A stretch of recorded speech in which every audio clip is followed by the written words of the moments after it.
బలంగా నిలబెట్టగలిగింది. మీకు అదే విశ్వాసం ఉంటే మీరు బలంగా నిలబడదు. చాలా ఈజీ ఇప్పుడు మనం వర్క్ చేయటం. కొంచెం దయచేసి అందరూ ఎవరికి వాళ్ళు నేను ఈ ఆర్గనైజేషన్లో నిలబడాలి, సక్సెస్ఫుల్ పర్సన్గా ఉండాలి, 10 మంది చేత గౌరవించాలి.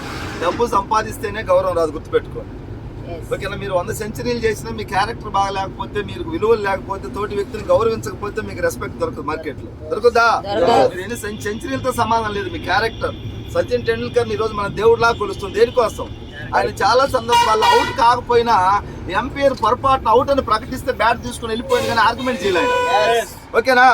ఆయన క్యారెక్టర్. సో అందుకే ఈరోజు మన అందరికీ దేవుడిలాగా అయిపోయింది. ఓకేనా? ఎస్టీజీలో కూడా మనం అంత పెద్ద స్థాయికి పోకపోయినా మీ టీంలో 100 మంది ఉన్నారు, 100 మందికి మీరు ఒక గుర్తింపు. ఎస్, మా లీడర్ దగ్గర ఇవి ఉన్నాయి, ఈ క్వాలిటీస్ ఉన్నాయి, ఇవి నేను కాపీ చేయాలి అనే స్థాయికి మీరు అందరూ కూడా ఎదగాలని చెప్పేసి, ఆర్థికంగా లేకుండా మనం ఎన్ని మాటలు చెప్పుకున్నా, ఎన్ని ఉద్యమాలు చేసినా, ఎంత ఎడ్యుకేషన్ ఉన్నా, ఎన్ని జాబ్లు ఉన్నా, డబ్బు లేకపోతే జీరో. ఎందుకంటే నేను చాలా జిల్లాలో తిరుగుతున్నా, ఎంతో పెద్ద పెద్ద లీడర్స్ కనపడతా ఉన్నారు. సార్ నేను ఒకప్పుడు అట్లా చేసిన ఇట్లా చేసిన, రాష్ట్రపతి అవార్డు తీసుకున్నా, కేంద్ర మంత్రి అవార్డు తీసుకున్నా, కలెక్టర్ అవార్డు తీసుకున్నట్టు, బట్ డబ్బు లేదు ఇప్పుడు దగ్గర. ఎన్ని అవార్డులు తీసుకున్నా డబ్బు లేదు సార్. డబ్బు లేకుండా వాళ్ళు ఫైనల్గా అంటున్నారు నాకు ఇవన్నీ ఉన్నాయి చూసుకోవడానికి డబ్బు లేదంటున్నారు. కాబట్టి డబ్బు పుష్కలంగా వెస్టీజ్లో ఉంది. అది విలువలతో ఉన్నప్పుడు మాత్రమే డబ్బులు సాధించే అవకాశం ఉంది. సో ఆ విధంగా మన అందరం కూడా దీన్ని వారసత్వంగా కంటిన్యూ చేయండి. ఓకేనా?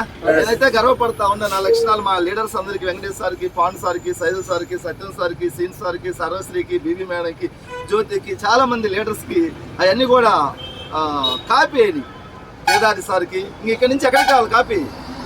కింది జనరేషన్ కావాలి. కింది జనరేషన్కి అవుతాయని చెప్పేసి నేనైతే పూర్తిగా నమ్ముతా ఉన్నాను. అవ్వాలి. మనం ఇప్పుడు సైదుల్ సార్ చెప్పినట్టు చాలా చిన్న ఈవెంట్స్ ఇవన్నీ కూడా కాకుంటే మన మైండ్ సెట్కి ఇప్పుడు పెద్దది, బట్ ఒక 2 years తర్వాత ఇవన్నీ చిన్నవి. నేను ఒకటే విజువలైజ్ చేస్తున్నా.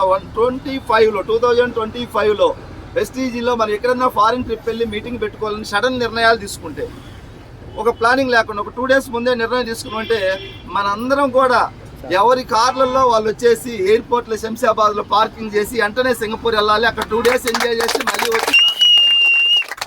ఇది నాకు ఇప్పుడు డ్రీమ్ ఉంది, విజువలైజేషన్ ఉంది. నేను అది కలగంటా ఉన్నాను.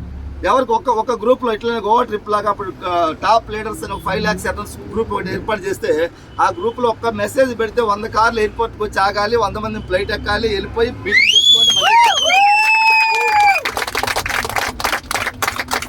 అంత మనకు ఫ్యూచర్లో అలా ఉండాలన్నమాట. సార్ సింగపూర్ 50,000 టికెట్ అవుతుంది నిన్ననే చెప్పిండ్రు కదా అని రాకూడదు. అక్కడ నిన్న కాదు, ఈ రోజు చెప్తే మధ్యాహ్నానికి కార్లు వేసుకొని ఎయిర్పోర్ట్లో పడేసి వెళ్ళిపోవాలి.